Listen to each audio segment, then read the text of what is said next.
High, দিনটা ছিল বুধবার। গতকালকে ভোরভোরই প্রতিদিনকার মতন ঘুম থেকে উঠে পড়েছি। এখন বেশ কয়েকদিন ধরে লেট হচ্ছিল ঘুম থেকে উঠতে, বাট কালকে একটু তাড়াতাড়ি আবার শুরু করেছে উঠতে। তো উঠেই সবার প্রথমে স্নান করে নিয়েছিলাম, তখন ঘড়িতে 4:30 মতন বাজে, আর চারিদিকটা পুরো অন্ধকার। তো সেই সময়তেই আর কি ঠাকুর ঘরে ঢুকে ঠাকুর ঘর মুছে পরিষ্কার করে আগে সবার প্রথমে ঠাকুরকে পুজো দিয়ে নিলাম, তারপরে এই যে নিচে চলে আসলাম। আর এখন দেখো সকালটা হয়েছে, তো প্রথমে এসে আমি আগে একটু গরম জল খেয়ে নিলাম, তারপর শুরু করলাম খাবার বানাতে।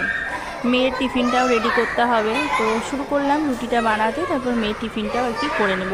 লাস্টে ওকে একটা পরোটা বানিয়ে দিয়েছিলাম। তারপরে এই যে রেডি হয়ে মেয়েকে নিয়ে বেরিয়ে পড়েছি।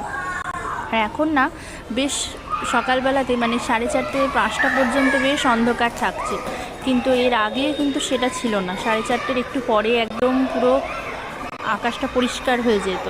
তো এখন স্কুলের টাইমটাও একটু আগিয়ে গেছে, সেই জন্য একটু আমরা লেটে বেরোই।